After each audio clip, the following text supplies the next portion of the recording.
Hello po mga kababayan, si Dante Maravillas, Bicolano vlogger, broadcast journalist from Albay.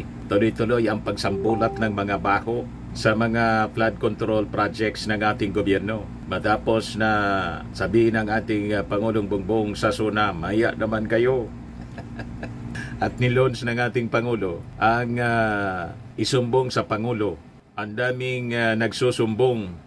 Ang dami nang nagsusumbong mga kababayan. Yan o. 5 billion kontrata nasungkit ng kumpanyang may 250,000 kapital. Kita ninyo mga kababayan, ang daming milagro. Yan o. Firm with only 250,000 capital bags, 5 billion flood control deals. Sabi dito sa report ng Inquirer. Sabi dito sa balita po, lumutang ang pangalan ng MG Samidan Construction and Development Corporation. Isang kumpanyang may paid up capital lamang na 250,000 pesos pero umabot sa 5.02 billion pesos na kontrata ang nakuha nitong flood control projects mula 2022 to 2025. Ganon katindi po. Saan ka nakakita? Ang capital, 250,000. Tapos magkakawa ka ng 5 billion. So ginamit lang yung pondo ng gobyerno para yumaman sila. Siguradong may koneksyon sa politika po. O saan ito nangyari mga kababayan? So sabi dito sa report, batay sa datos na inilabas ni Marcos Jr., kabilang ang firm sa top 15 contractors sa ilalim ng kanyang administrasyon. Sa kabuuan, 58 na mga kontrata, 35 nito ay nasa Abra, 11 ang sa La Union, 6 sa Mountain Province, 4 sa Benguet, at 2 sa Pangasinan. Pinuna ng Pangulo na may mga proyekto sa lugar na hindi naman itinuturing na flood prone. Halimbawa, ang 144.75 million na flood control project sa Abra River Basin ay itinayo sa lugar na halos wala o mababa ang risk ng pagbaha ayon sa UP NOAA. Parang yung nabulgar na flood control sa Oriental Mindoro. Mismo ang nag-inspection, yung gobernador, si Gobernador Dolor, nag-implement ng proyekto sa lugar na wala man pong ilog. Doon mga kababayan, nilagay ang 1 billion na flood control project. At ampaw pa. Yan o. At ito, imagine nyo ha, walang tubig na dumadaan dito. Walang tubig daw na dumadaan. Ito'y kalsada. Kalsada. Kalsada, and yet, sira. Wala pang dumadaang tubig. Kalsada siya. Nilagyan ng flood control. Bakal. Paano titino? Kita nyo. At ito'y walang ilog. Walang ilog pa yan. Bakit mo kung dito sumasampa ang tubig? Walang ilog. Giba. Isang layer lang. Baka yung ilog nasa kabila. Hindi ba po? Dito wala man ilog. Dito linagay yung flood control. 1 billion. Mga kababayan. Ano i-explain mo dito? Quality sira. Disenyo sira. Overpriced. Overpriced pa. Substandard, kita mo, ang batong ginamit, yan din lang naman kinuha. So ang ilog doon sa kabila. Pero dito yung dito yung sira. I-control ang flood. Ito walang flood pero gumuho. Di lalo na kung may flood. Walang flood dito kasi kalsada rito. Wala akong flood na mapipigilan ng ganitong klaseng gawa. Sa Oriental Mindoro yun. Naglabasa na po yung baho. Sumambulat na. Mga kababayan, yung mga anomalous flood control projects all throughout the country. Ito, mas malaki to. Mga kababayan, 5 billion.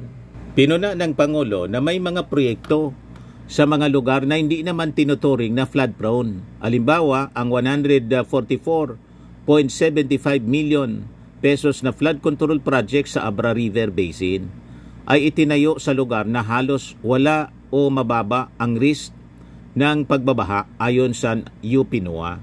Bukod pa rito, may 7 kontrata sa eksaktong pari-pariho ang halaga, 96.5 million sa Abra, Benguet at Mountain Province na paliwanag ng DPWH ay maaring dahil sa standard costing.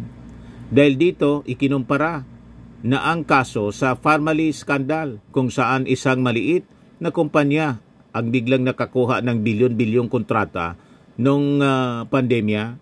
Ganon katindi ang korupsyon mga kababayan at pangluloko sa buwatan ng mga contractors, politiko at mga taga-DPWH, pati taga-kuha siguro.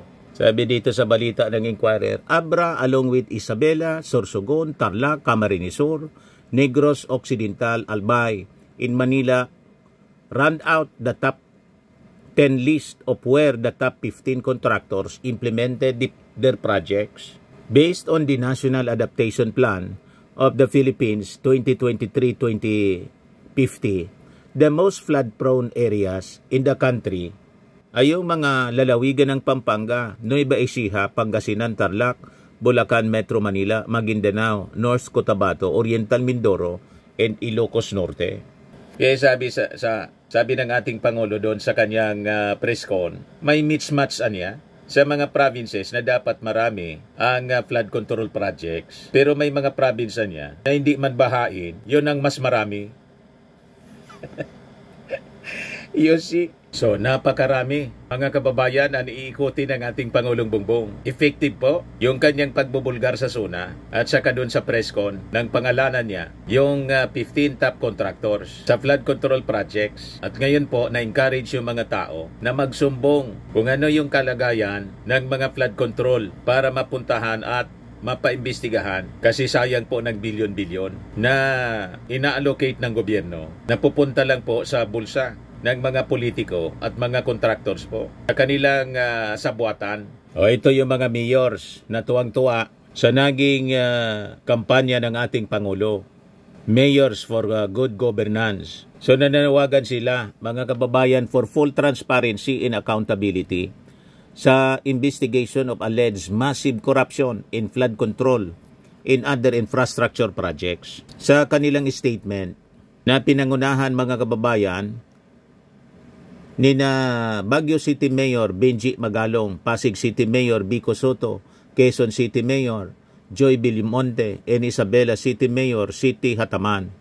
They demanded that the DPWH and concerned national agencies immediately release all project documents including programs of work, feasibility studies, and most importantly the names of contractors and the politician behind the multi-billion peso projects. Tama, para magkaalaman na po, kailangan malaman ng ating mga mamamayan Pilipino kung sino itong mga nasa likod ng sindikato ng korupsyon na matagal na po na hinihigop ang pundo ng kabanang bayan, mga kababayan.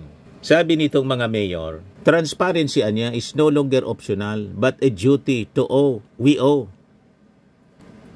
A duty we owe to every Filipino. The mayors express support for President Ferdinand Marcos Jr.'s directive during his 4th State of the Nation address on July 28 to investigate 350 billion pesos worth of flood control projects. They stress that corruption in these projects has become alarming, pervasive, and systematic. Over the years, the coalition emphasized that those proven guilty must not only be removed from office but also prosecuted and jailed. Corruption must end now. The Filipino people deserve a government that protects and serves them, not one that endangers their lives and robs them of their future, sabi po ng mga mayors.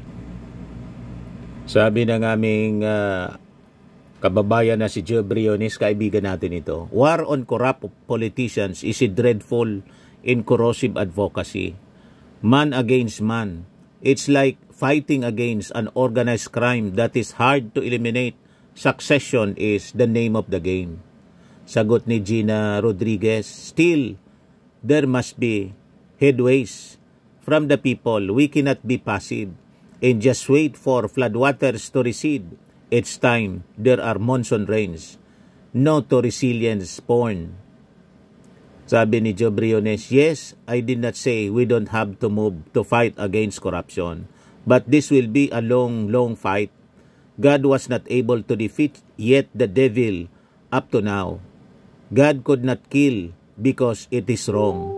To jail a corrupt official needs proofs and hard to accumulate or gather proofs.